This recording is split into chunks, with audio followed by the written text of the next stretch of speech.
센터장님 보시기에 네. 이 신탁을 꼭 해야 하는 또는 함으로써 가장 큰 효용을 얻을 수 있는 그런 분들은 어떤 분들이라고? 네. 아무래도 이제 한국도 이제 경제 규모가 좀 많이 올라갔고 자산의 규모도 좀 커진 분들이 많아졌습니다. 그러다 보니까 이제는 이제 고령화된 이제 상태에서 내 돈이 나를 위해서 좀 써졌으면 좋겠다. 예, 그리고 남는 돈은 이제 자녀들끼리 나눠 가져라. 뭐 이런 분들이 이제 요즘에 많아지셨고요. 또 하나는 또 자녀들 중에서 그래도 이 친구를 좀 더 많이 줬으면 좋겠다. 이렇게 그 좀 유류분 문제도 분쟁도 없이 내가 원하는 대로 유언의 뜻을 좀 실현했으면 좋겠다. 이런 분들도 또 많으십니다. 그리고 또 하나는 이제 가끔 이제 장애인이나 미성년자 이런 좀 사회적으로 돌봐야 되는 사람들을 대상으로 일정한 나이가 될 때까지 관리했으면 좋겠다. 이제 이런 분들로 나눠지는 것 같습니다. 신탁은 유언장에 비해서 단순히 상속뿐만 아니라 이제 자산관리 기능이 큰 특징입니다. 그래서 내 노후에 대한 관리, 그 다음에 사후에도 내 자녀를 위한 관리, 그 다음에 한 대를 또 넘어서서 손주까지 연속적인 관리를 해달라. 이제 이런 플랜이 또 가능하죠. 그래서 만약에 이제 해외에 계신 분들 같은 경우에는 국내에 있는 재산을 내가 관리하고 또 내가 사망하더라도 미국에 있는 자녀들을 위해서 관리하다가 또 그 손주들까지 안정적으로 관리할 수 있는 뭐 그런 플랜들이 신탁의 장점으로 생각하실 수 있습니다. 세대가 한 세대만이 아니라 그 다음 세대, 그렇습니다. 다음 세대까지도 네. 효력을 발휘하는 그런 장치라는 것 같습니다. 네네. 예. 예.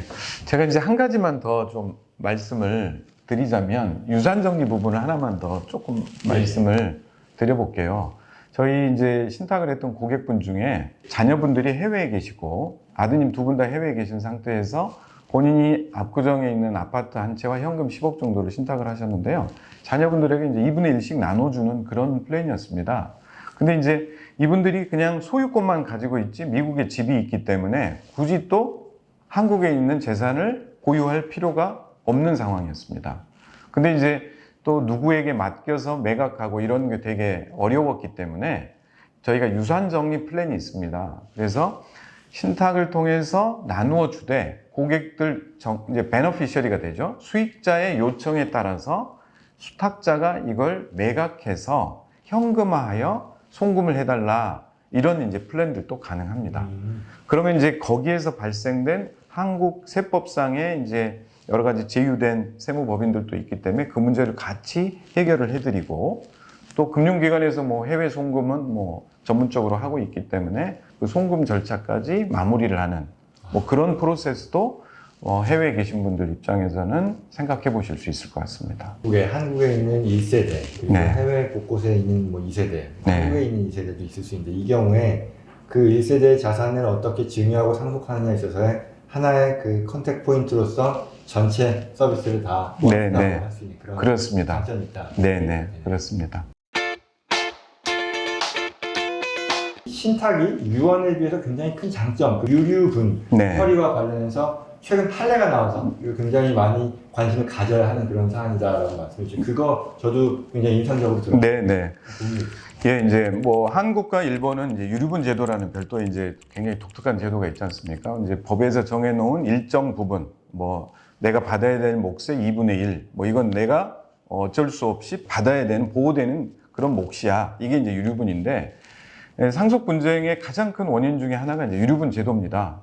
유류분이라는 게 돌아가신 분, 네. 그 유언을 남기시는 분의 의사와 무관하게 그렇습니다. 민법상 내 가족 관계 누구에 대해서는 이만큼을 줘야 된다, 뭐 이런 얘기입니다. 그렇죠. 예를 들어서 자녀가 둘이다.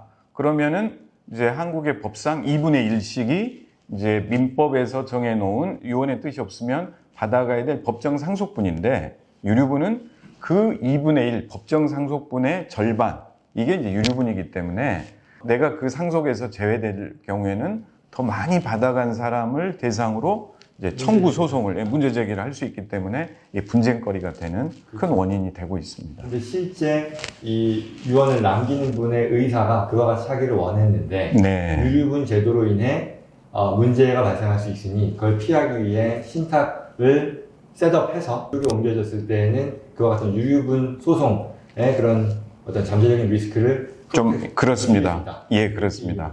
근데 신탁을 하면 소유권을 옮겨놓는 거니까 신탁을 하면 그러면 유류분 제도하고는 어떻게 돼? 이런 이제 논란이 많았었는데 작년에 처음으로 2020년도에 신탁된 재산이 1년이 경과되면 유류분 대상에서 제외된다. 이런 이제 1심 판결이 나왔습니다. 그게 이제 판례상으로 보면 아직 이제 대법 판례까지 간 게 아니기 때문에 한국에서는 그래도 대법 판례가 나와야 이게 이제 법리로 이제 정착이 됐다. 이렇게 보는데 현재 대법 판례까지 가는 것에 대해서는 그 원고가 이제 취하를 했기 때문에 1심, 2심까지만 확정이 된 상태로 이제 진행이 되고 있습니다. 최종적으로 아직 판단은 내려지지 않았음에도 대법원 판단 아니지만 네. 선례로서 앞으로 일을 진행하는 데 있어서 그렇죠. 가능성이 열린 겁니다.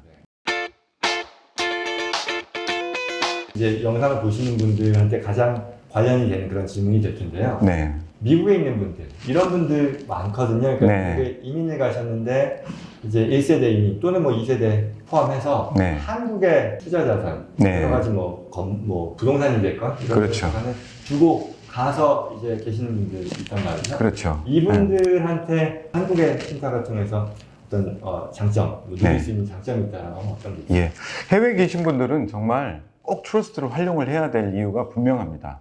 예를 들어서 자녀가 해외에 먼저 가 있는 유학 가서 아예 이제 자리를 잡은 부모님들, 고령의 부모님들은 본인의 이제 자산을 상속할 경우에는 해외에 있는 자녀들이 그냥 본인들의 생업을 놔두고 와서 오랫동안 업무를 처리하셔야 되지 않습니까? 근데 이제 트러스트를 통해서 금융기관이 그런 업무를 원스톱으로 해결해 드린다면 훨씬 더 좋을 것 같고요. 예. 그리고 이제 상속을 받아서 본인이 국내에 이제 재산이 있습니다. 그런데 예를 들어서 뭐 작은 건물이든 큰 부동산이든 받았는데 해외에 계시면 관리가 어렵지 않습니까?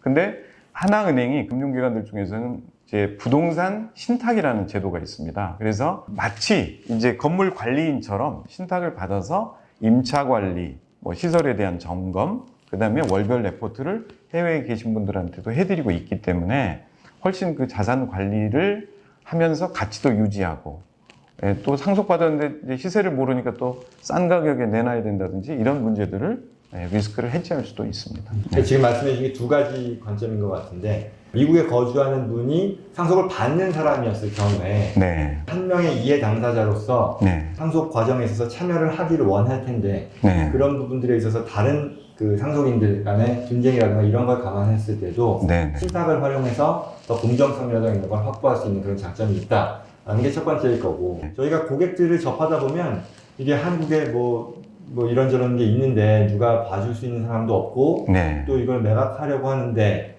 이거를 매각을 내가 제대로 하는 건지 이런 불안한 것들, 관리 문제들이 있는데 그렇죠. 이게 결국은 수탁자로서 그런 역할을 네. 독립적인 그리고 또한 뭐 전문가로서 그렇습니다. 장점이 있다. 예. 네.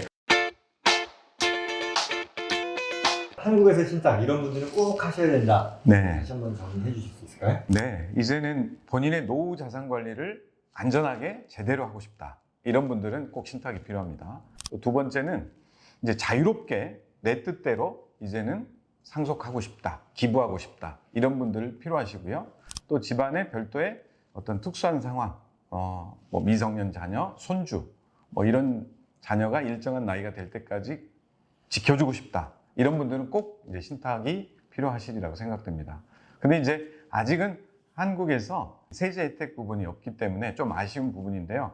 그런 부분은 이제 미국의 제도나 일본 제도를 좀 많이 우리가 따라가야 될 걸로 생각됩니다. 한국의 트러스트, 한국의 신탁은 어떤 텍스 플래닝, 세제, 뭐 증여 상속세나 소득세를 절세하는 그런 목적으로서 활용하는 네. 그런 성격은 아직은 아니에요. 아직은 예, 그렇습니다.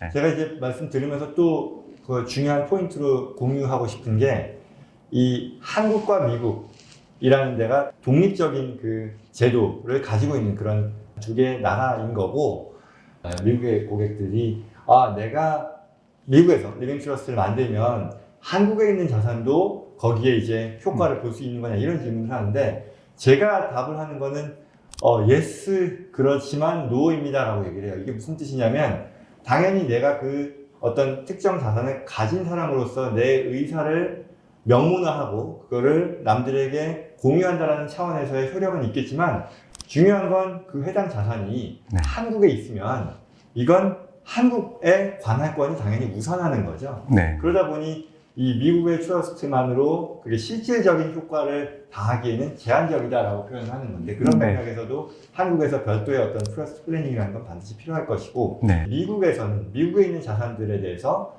지금 공유해 주신 네. 내용들 뭐 어떤 연속성이라든가 나의 의사가 다른 타인들에 의해서 방해받지 않고 확실히 집행되는 것들을 확인할 수 있는 그런 문서 작업이라는 면에서의 트러스트 효용이 있을 뿐더러 더 나아가서 미국에서는 이게 절세 플래닝의 하나의 도구로서 활용된다는 거. 그게 뭐 대표적으로 증여상속세 또는 뭐 인컴텍스, 그 소득세 플래닝에서 활용된다는 게 차이점인 것 같습니다. 그래서 이 미국에 해당되는 자산 또 이런 플래닝이 있는 분들 미국 트러스트, 한국 트러스트로 해결이 될 수 있는 건 아니니까요. 같이 고려하면 좋을 것 같습니다. 지금 오늘 얘기를 통해서 저도 많이 배웠는데요. 우선 트러스트 제도, 한국의 신탁 제도가 미국에 비해서 아직 초기 단계고 많은 사람들에게 알려지지 않았다. 상대적으로 그런 부분들은 있지만 어떤 실용성이라는 면에 있어서는 미국의 그 제도에 못지않고 오히려 그 이상인 경우도 있는 것 같아요. 특히 이 여러 나라에 걸쳐서 가족들이 있고 또 그 가족들의 지분이 있는 그 자산을 관리하는 데 있어서 굉장히 네. 효과적인 툴이 될 것 같습니다. 그래서 네. 영상 보시는 분들께서 방금 오늘 말씀 나눈 이런 내용에 해당되시는 분들은 이 한국의 트러스트 제도라는 것을 활용을 하시는 데 있어서는 배 센터장님 네. 다시 말씀드리지만 진짜 이 책이라던가 어떤 행사 우리 트러스트 제도를 만들어 나가는 데 있어서 정말 선구자로서 역할을 하시는 분이고요.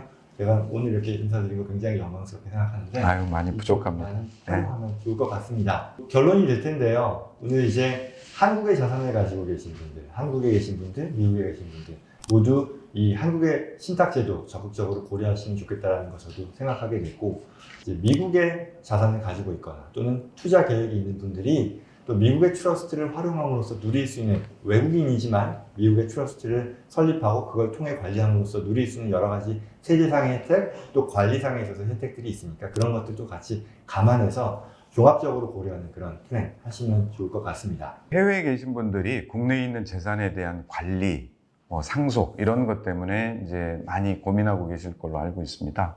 이제 한국에 있는 신탁 제도를 활용하시고 특히 이제 하나은행 백년 리빙 트러스트 센터를 통해서 그 고민들을 많이 공유하고 좀 줄여갈 수 있을 걸로 기대됩니다. 저희도 많이 노력하겠습니다. 오늘 굉장히 많은 얘기를 더 하고 싶고 그러나 또 정해진 시간에 또 이런저런 얘기를 하는 건 제 목적, 저희 목적에 또 가는 거지 영상을 보시는 분들께는 또 혼란을 또 만들 수 있는 거니까 이 정도로 하고요. 모쪼록 우리 전달하려고 했던 그런 메시지 잘 전달되기를 바라겠습니다. 오늘 이 시간 이것으로 마치겠습니다. 고맙습니다. 네.